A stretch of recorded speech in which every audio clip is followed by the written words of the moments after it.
most of you, as students here at St. Ambrose, would agree that success is something to strive for.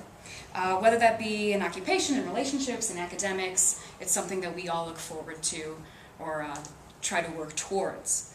Have you ever seen someone become successful because of dumb luck? If you're anything like me, that really makes you angry because it's like, oh, but I worked so hard and you did nothing.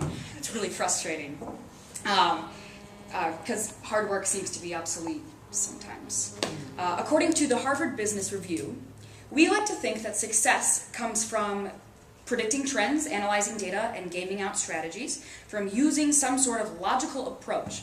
But if it was that simple, we should have solved the mystery of success a long time ago.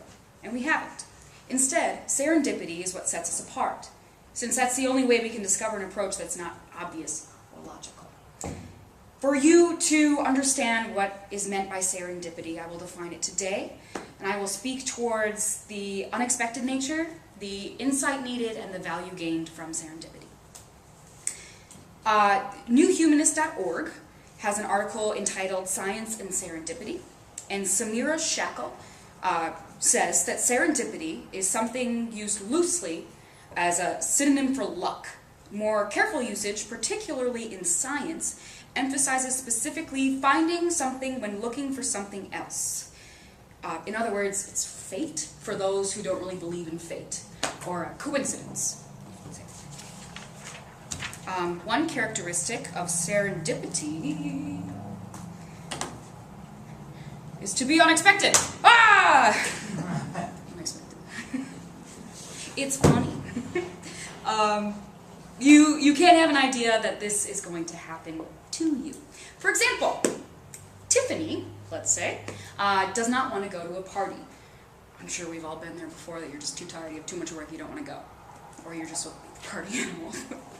That's your motto.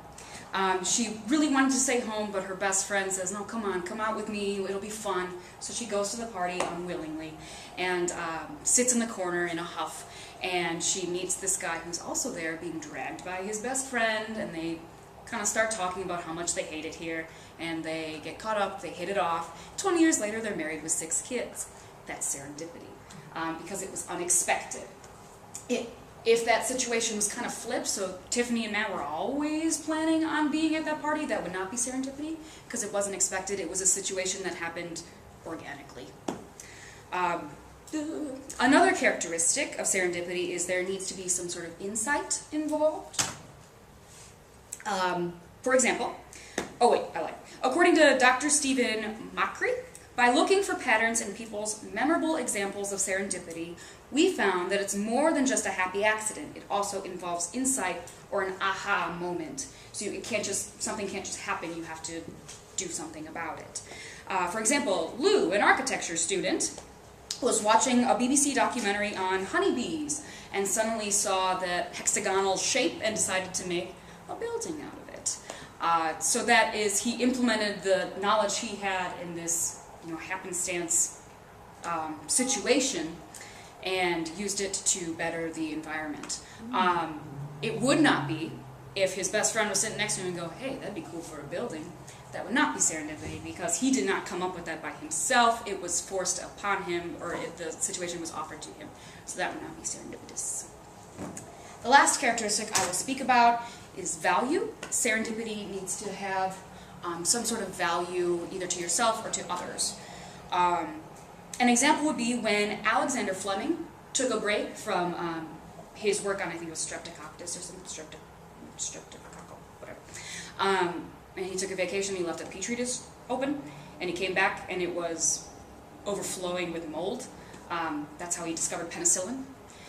It was an accident, totally unexpected, and he took that and created something amazing, one of the widely used antibiotics that we all pretty much need today.